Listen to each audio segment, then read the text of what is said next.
Peace and blessings. This is Raisa Kiwala, the divorced Muslimah coach.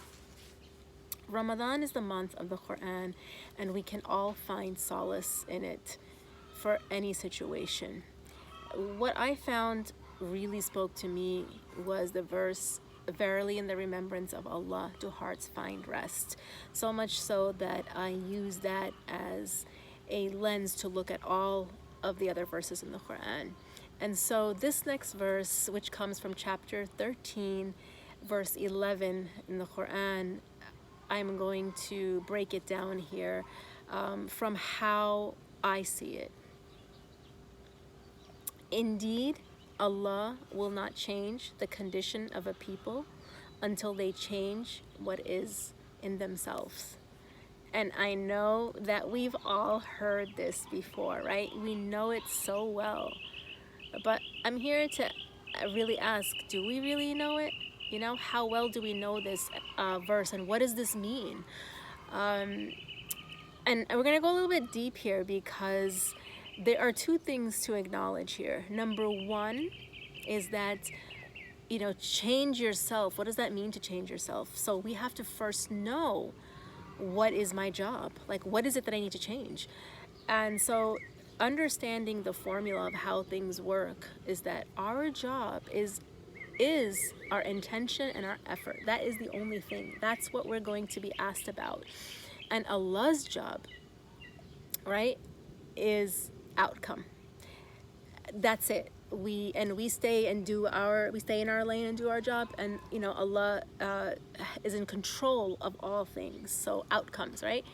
And look, you want your situation to change, you want your circumstance to change, and you know, many of the people that I support going through divorce or breakdown in their marriage, you know, nobody wants to be, it's hard to be in that situation. It's painful, and we just want it to end. We want it to stop. So first thing is here, no matter where you are in your situation, you know, whether you're, you know, in a hard relationship, whether it's, you know, with your spouse, whether it's with your kids, whether it's with your parents, right? You're stressed out with your job or finances, and, you know, COVID that we're dealing with right now, whatever it is that you want to change in your life, those are the two parts of the formula.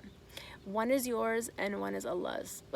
And the first thing is to be really crystal clear what is your domain and what is not, because it's so important. Because when we're doing the wrong things, or we're in the wrong lane, you know, like heading in the opposite direction of traffic, it's dangerous, it's destructive, it's harmful, and it's very, very it's a miserable place to be. So, you know, once we understand this and we have a correct understanding of how things work, navigating your challenges become so much easier. So, you know, when we understand that our job here is not to change outcomes and force things to go a certain way, force people to behave in a certain way, you know, get them to do this or get them to do that, or try to manipulate the situations because we want outcome to be a certain way, because we think it should be this way, or our plan, you know, is the one that we want to come to fruition.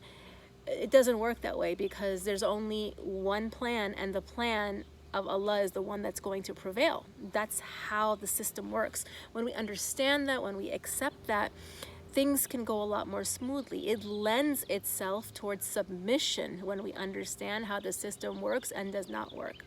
And the reality is that most of the world is doing this wrong. We are so focused on outcomes, and getting and working towards getting things to go a certain way, which that's like competing with Allah, whose plan do you think will prevail, right? And like I said, it causes misery. So we don't want to operate and do our actions, right? Our actions are judged based on intention. So we want to have our intentions set straight. We want to have our actions aligned according to our intention of only pleasing Allah, to worship Him. Because remember, that's our we are clear and focused on what our purpose is, and we don't want to be manipulating. We think this person should do this, this, and this, and behave like this, and they should do this, and if we do this, and that will happen. That's like a whole plan that's being hatched and orchestrated in the mind, right? So we want to get really clear, and we want to also be one of the people that Allah loves, and one of the people that Allah describes in the Quran as believers, right? Because Allah says over and over and over again in the Quran, you know, most people are not grateful. Most people do not believe, right? Most people will be in denial of meeting with their Lord. So we don't want to be like most people. We want to be like the ones that Allah loves. So, you know, staying in our lane, doing our part, which is our knowing our intention, what is our intention behind our act, our action, or, you know, our effort, because that's what's really important. And we can only do that when we're in the present moment, right? So check in with yourself. Do you know why it is you do what you do, right?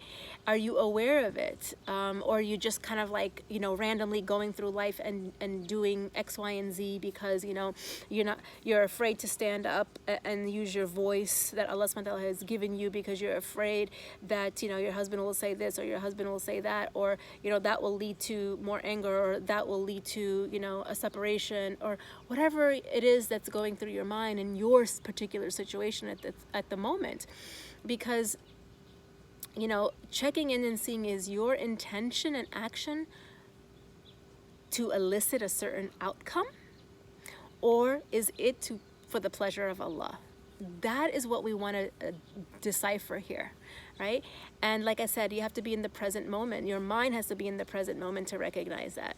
And the thing is that, you know, when we're in the future and we're thinking about what could happen or what should happen, or if you do this and that will happen, we don't have that information. That's information of the unknown, and only Allah has that information. So see if you can use this opportunity to slow things down in your mind and recognize. Just be aware, just recognize, right? And your ego and our nafs will creep up with this and want to resist and challenge and say, well, no, this is the way it should go. Like, just be so stuck in this is how things should go and work out, and this is what the outcome should be. So I'm gonna do X, Y, and Z to get this certain outcome. Then we're in direct competition with Allah. And so we want to make sure that we have a good connection with Allah, so we're always in that space of doing what's pleasing to Him. And what can get in the way of that is, you know, overwhelm of our feelings. It's kind of like, you know, when a system goes haywire and it kind of fries. You know, sometimes we say our mind or our brain is fried from all the overthinking and the heaviness and just that weight. So we really want to just be in the present moment and just build a little bit of our self-awareness and see where we're at. And I'll be sharing more in the upcoming videos and further in the month on how I can help you to see that and to understand that in your situation, whether you're going through divorce or whether your marriage is broken down and it's just turned into a big hot mess and you're trying to navigate it with some type of sanity. If this was helpful for you, please like it, share it, and subscribe to my YouTube channel, Raisa Ghiwala, for more videos like this. Assalamu alaikum wa rahmatullahi wa barakatuhu.